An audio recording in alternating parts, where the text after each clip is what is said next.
Assalamualaikum warahmatullahi wabarakatuh. Perkenalkan, nama saya Erik Kentona dari Fakultas Ekonomi dan Bisnis dengan MPM channel 23028 dari kelas 2B D3 Akuntansi. Di sini saya akan menjelaskan materi tentang aset tetap. Definisi aset tetap merupakan komponen dari aset tidak lancar. Aset tetap merupakan komponen aset yang paling besar nilainya di dalam laporan posisi keuangan sebagian perusahaan. Ada beberapa karakteristik. Yang pertama, dimiliki untuk digunakan dalam produksi, menyediakan barang atau jasa, untuk direntalkan kepada pihak lain, atau untuk tujuan administratif. Yang kedua, tidak diniatkan untuk dijual. Nah, yang ketiga, diharapkan untuk digunakan selama lebih dari satu periode. Nah, contohnya, apabila kita membeli tanah dengan tujuan akan dijual kembali, maka tanah tersebut bukan merupakan aset tetap, tetapi merupakan properti investasi. Dengan contoh lain, jika kita membeli mobil dengan tujuan untuk langsung dijual kembali, maka itu bukan termasuk aset tetap, tetapi persediaan barang dagangan.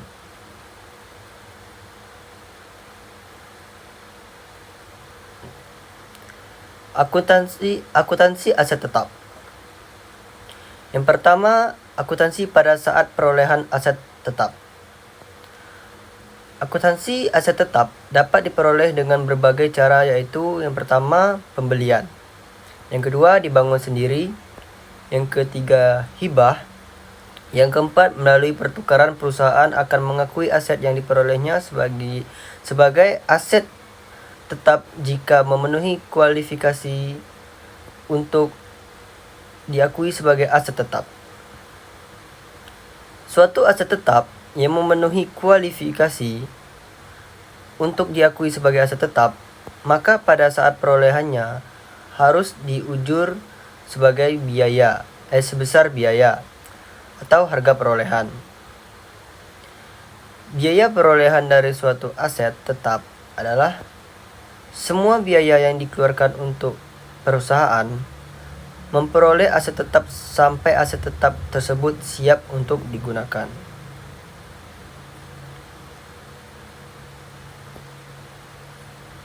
Contohnya, saya ingin membuat gedung di lokasi yang strategis, mencari tanah dengan harga yang murah. Dengan harga 500 juta, ternyata tanah tersebut bekas kolam ikan dan ada bangunan angker.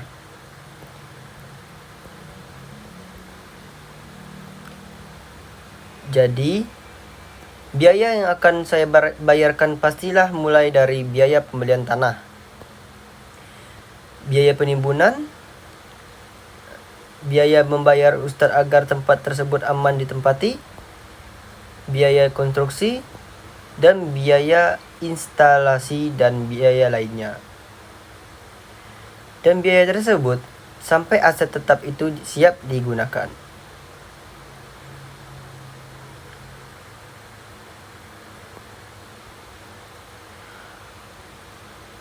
Baiklah, saya akan melanjutkan tentang komponen biaya perolehan.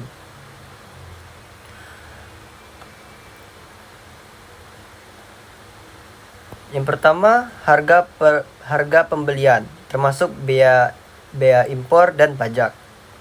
Pembelian yang tidak boleh dikreditkan setelah dikurangi diskon pemberian dan potongan-potongan lain. Yang kedua, biaya-biaya dapat diatribusikan secara langsung untuk membawa aset ke lokasi dan kondisi yang diinginkan agar aset tetap siap digunakan sesuai dengan keinginan dan maksud manajemen.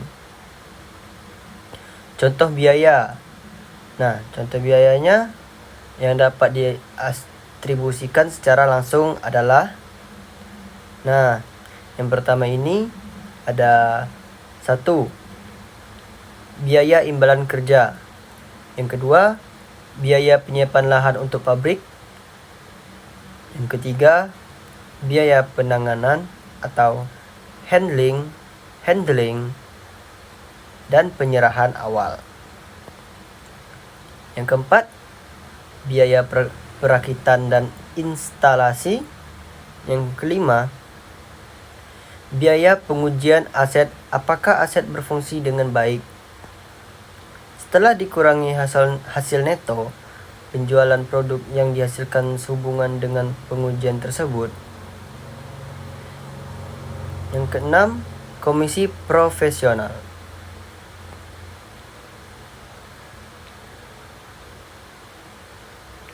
Yang ketiga, estimasi awal biaya pembongkaran dan pemindahan aset tetap dan restorasi lokasi aset tetap.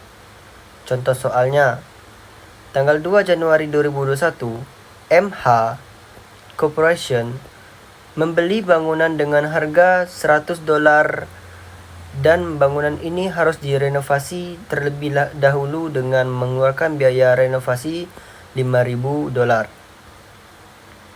Maka biaya perolehan dari bangunan ini adalah $105.000. Nah, kita lanjut tentang akuntansi saat pemanfaatan aset tetap. Aset tetap yang diperoleh akan dimanfaatkan perusahaan selama estimasi umur manfaatnya. Ketika aset tetap digunakan, maka perusahaan sudah mengakui adanya beban sehubungan dengan pemanfaatan aset tetap tersebut, yang disebut beban penyusutan. Jadi, beban penyusutan diakui pada saat perusahaan telah menerima manfaat dari aset tetap tersebut, tapi tidak ada kas yang kita keluarkan.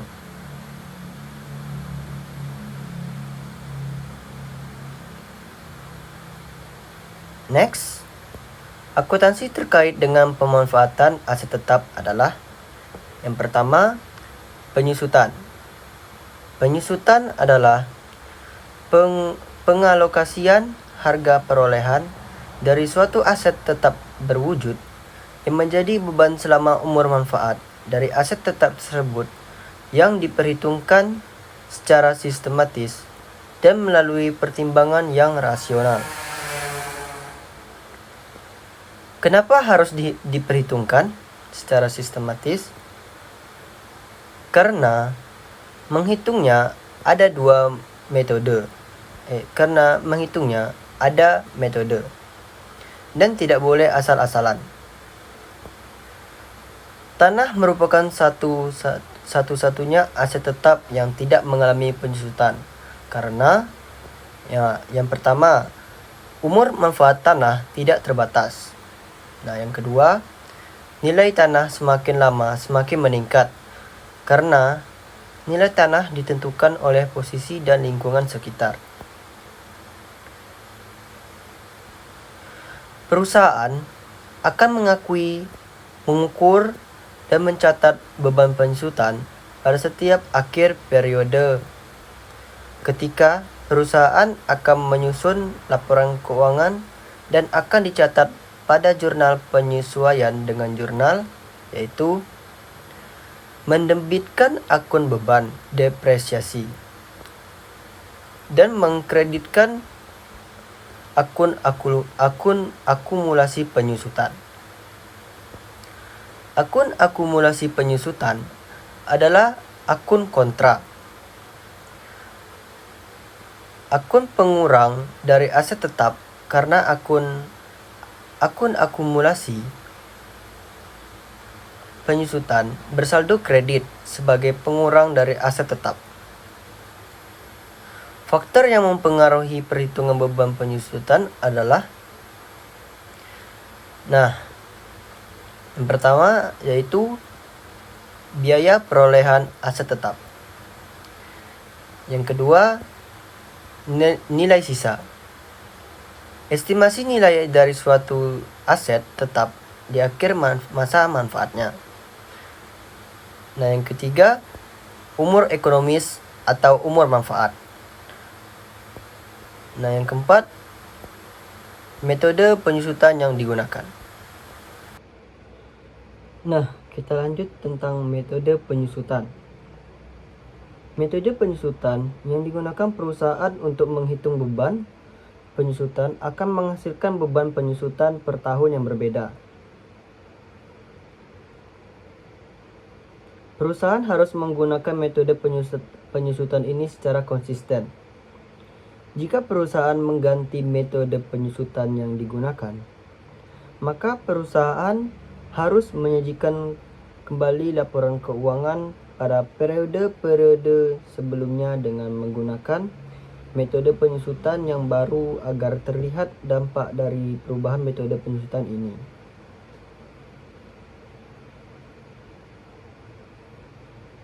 Metode penyusutan terbagi menjadi yang pertama, metode penyusutan berdasarkan umur manfaat. Nah, metode penyusutan berdasarkan umur manfaat ini terbagi menjadi 3. Yang pertama, metode penyusutan yang akan menghasilkan beban penyusutan per tahun yang sama besar. Nah, metode ini dikenal dengan metode garis lurus atau straight line method. Yang kedua, metode penyusutan dipercepat atau accelerated depreciation. Metode penyusutan yang akan menghasilkan beban penyusutan pada awal periode perolehan adalah yang paling besar dan akan semakin menurun pada periode-periode berikutnya. Metode penyusutan dipercepat ini terdiri dari yang pertama, metode saldo menurun ganda atau double declining balance. Yang kedua, metode jumlah angka tahun atau sum of the years digits. Nah, metode yang terakhir, metode penyusutan berdasarkan aktivitas. Masih sama, yaitu metode penyusutan berdasarkan umur manfaat. Nah, terbagi menjadi metode penyusutan berdasarkan aktivitas. Metode penyusutan yang menghitung besarnya penyusutan berdasarkan aktivitas, misalnya berdasarkan unit produksi atau jam penggunaan. Sehingga besarnya penyusutan setiap tahun akan bervariasi sesuai dengan aktivitas pemanfaatan aset tetap pada tahun tersebut.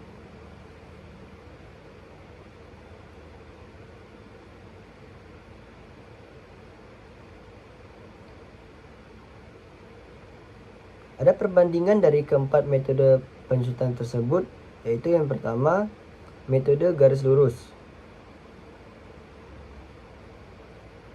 Beban penyusutan per tahunnya, besarnya beban penyusutan per tahun adalah sama besar kecuali jika aset tetap tersebut tidak diperoleh pada awal tahun, sehingga beban penyusutan pada tahun perolehan dihitung dengan mengalihkan beban penyusutan per tahun dikalikan dengan term atau of time atau bilangan tahun.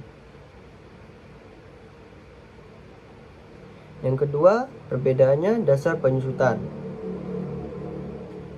yaitu biaya atau harga perolehan sampai nilai sisa. Tarif penyusutan yaitu 100%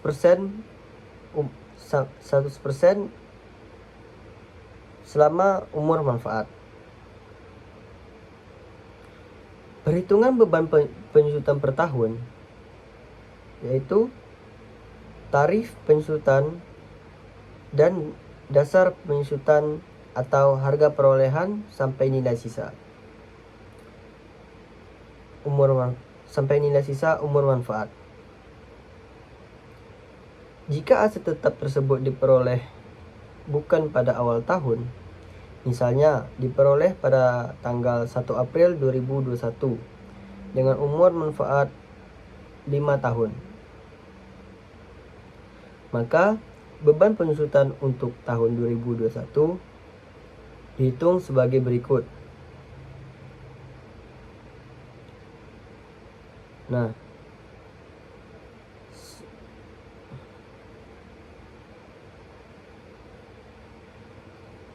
sama dengan 9/12 kali beban penyusutan per tahun.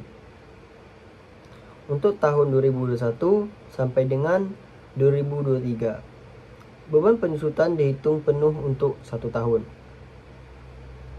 Untuk tahun 2024, penyusutan dihitung dari 1 Januari sampai dengan 31 Maret 2024. Dengan beban penyusutan sama dengan 3/12 kali beban penyusutan per tahun. Nah, kita lanjutkan perbedaan yang kedua. Yang tadi kan ada perbedaannya tentang metode garis lurus atau straight line method. Nah, yang sekarang perbedaan tentang metode saldo menurun ganda. Perbedaannya yaitu beban penyusutan per tahunnya. Beban penyusutan pada awal periode perolehan adalah yang paling besar dan akan semakin menurun pada periode-periode berikutnya. Jika aset tetap tersebut tidak diperoleh pada awal tahun, maka beban penyusutan pada tahun perolehan dihitung dengan mengalihkan beban penyusutan pada tahun tersebut dikalikan dengan turn of time bilangan tahun. Nah, lanjut dasar penyusutan. Dasar penyusutannya nilai buku pada setiap awal periode. Nilai buku sama dengan harga perolehan dikurang akumulasi penyusutan. Nilai buku pada awal periode perolehan aset tetap sama dengan harga perolehannya. Nilai buku aset tetap pada akhir umur manfaat sama dengan nilai sisanya. Lanjut, tarif penyusutan. Tarif penyusutannya 2 kali tarif garis lurus. Jika tarif garis lurus 20% per tahun, maka tarif penyusutan saldo menurun ganda adalah 40%. Perhitungan beban penyusutan per tahunnya yaitu tarif penyusutan dan dasar penyusutannya, atau tarif penyusutan X dasar penyusutan. Jika aset tetap tersebut diperoleh bukan pada awal tahun, misalnya diperoleh tanggal 1 April 2021 dengan umur manfaat 5 tahun, maka beban penyusutan untuk tahun 2021 dihitung sebagai berikut, yaitu sama dengan 9/12 kali beban penyusutan pada tahun tersebut. Untuk tahun 2021 sampai dengan 2023, beban penyusutan dihitung penuh untuk 1 tahun. Untuk tahun 2024, penyusutan dihitung dari 1 Januari sampai dengan 31 Maret 2024. Dengan beban penyusutannya yaitu sama dengan 3/12 kali beban penyusutan pada tahun tersebut. Nah, kita lanjutkan tentang perbedaan tadi masih sama. Sekarang tentang metode jumlah angka tahun. Nah, yang tadi kan kita membahas tentang perbedaan metode saldo menurun ganda. Sekarang tentang perbedaan metode jumlah angka tahun. Perbedaannya yaitu beban penyusutan per tahunnya yaitu beban penyusutan pada awal periode perolehan adalah yang paling besar dan akan semakin menurun pada periode-periode berikutnya. Dasar penyusutannya yaitu biaya atau harga perolehan atau biaya atau harga perolehannya dikurang nilai sisa. Tarif penyusutannya yaitu dengan menghitung terlebih dahulu bilangan tersebut, yaitu denominator dengan rumus sama dengan N dalam kurung N plus 1 per 2. N sama dengan umur manfaat.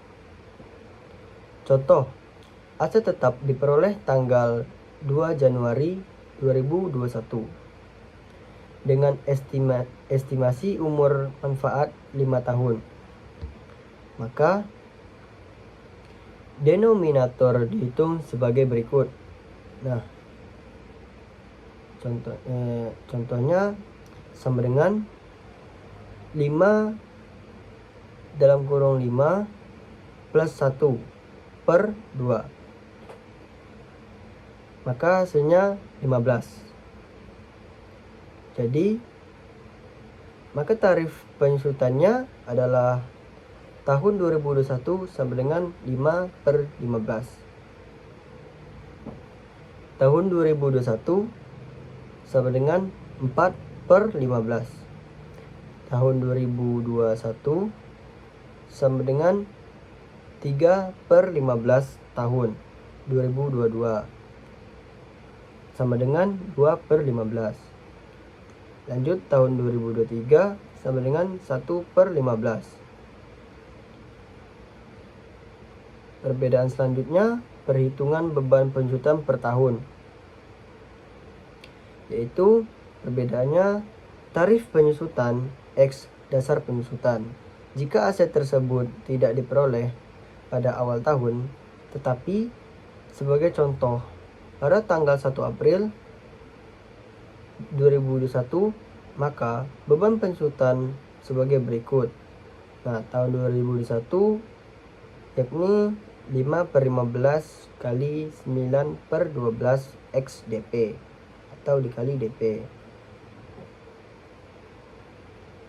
Tahun 2021 5 per 15 kali X 3 per 12 X DP 4 per 15 X 9 per 12 X DP. Tahun 2021 4 per 15 X 3 per 12 X DP 3 per 15 9 3 per 15 X 9 per 12 X DP. Lanjut tahun 2022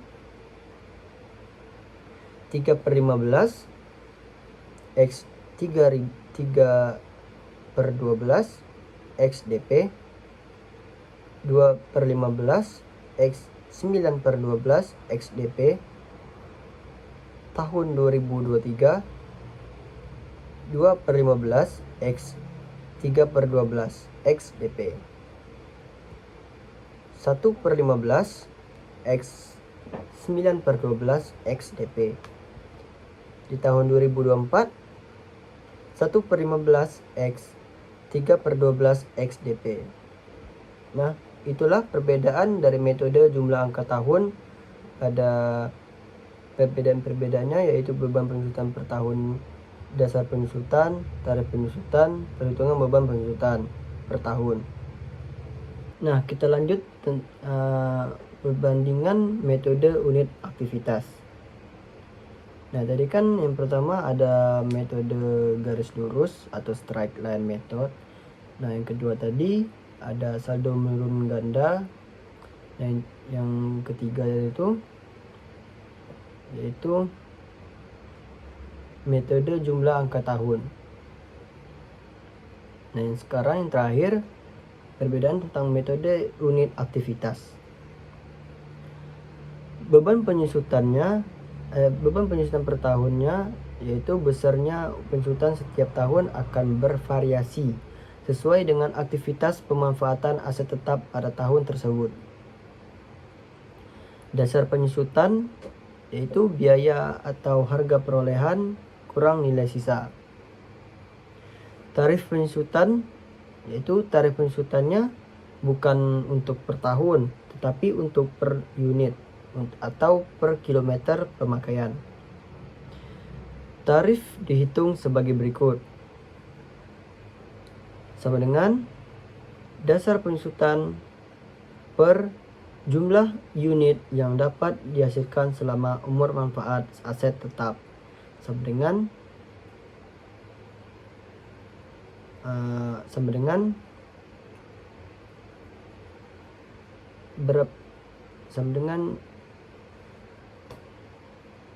berapa unit.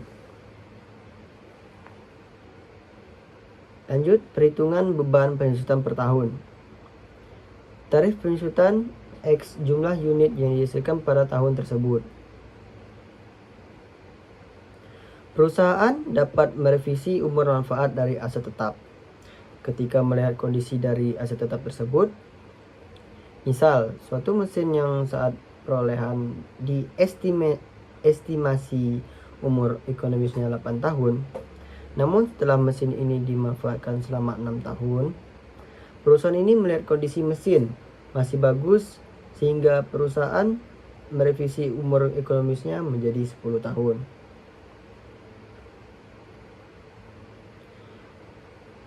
Maka sisa umur manfaat dari mesin ini setelah dipakai 6 tahun bukan tersisa 2 tahun, namun menjadi 4 tahun.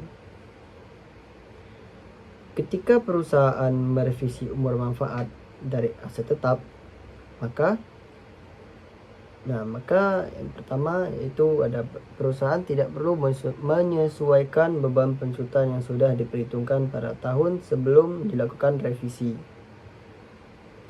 Nah, yang kedua, perusahaan harus menghitung ulang beban penyusutan per tahun setelah dilakukannya revisi umur manfaat.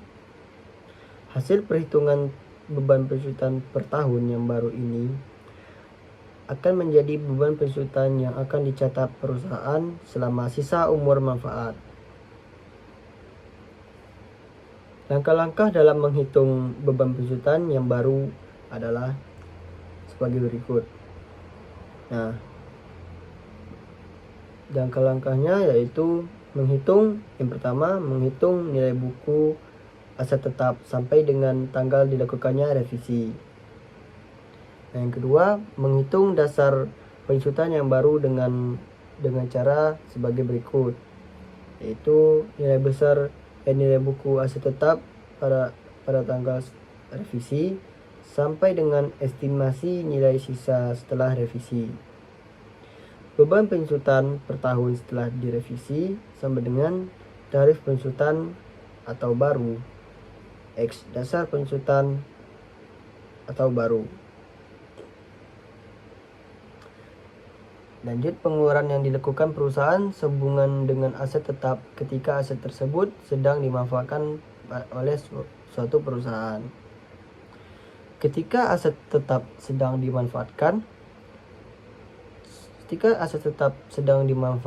oleh perusahaan, maka perusahaan akan mengeluarkan sejumlah kas. Misalnya nih, yang pertama ada biaya perawatan mesin, yang kedua biaya ganti oli dan servis kendaraan. Nah, yang ketiga ada biaya pencucian dan pengisian freon AC. Nah, yang keempat biaya perawatan bangunan atau renovasi kecil. Yang kelima biaya pergantian spare part utama dari peralatan. Nah, yang keenam biaya menambah lantai gedung atau memperluas bangunan gedung dan lain-lain. Nah, itu sajalah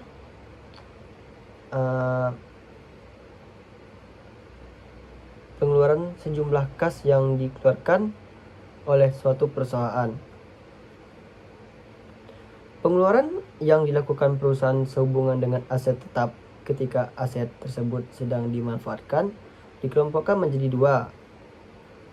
Nah, yaitu Yang pertama, pengeluaran pendapatan atau revenue expenditure adalah pengeluaran yang dilakukan perusahaan untuk mempertahankan performa atau produktivitas dari aset tetap yang biasanya bersifat rutin dan jumlahnya tidak material. Contohnya biaya pergantian oli, biaya perawatan mesin, biaya mengecat gedung. Untuk pengeluaran pendapatan ini akan dicatat perusahaan dengan jurnal, yaitu jurnalnya ada beban perawatan atau reparasinya, bla bla bla bla, kas, bla bla bla bla. Yang kedua, pengeluaran modal atau capital expenditure adalah pengeluaran yang dilakukan perusahaan untuk meningkatkan nilai manfaat dari aset tetap yang biasanya jarang dilakukan namun jumlah pengeluarannya besar. Contohnya nih, biaya perluasan gedung. Yang kedua, biaya menambah lantai bangunan. Ketiga, biaya pergantian spare part atau biaya pergantian spare part utama mesin. Untuk pengeluaran modal ini akan menambah harga perolehan dari aset tetap yang bersangkutan dan akan dicatat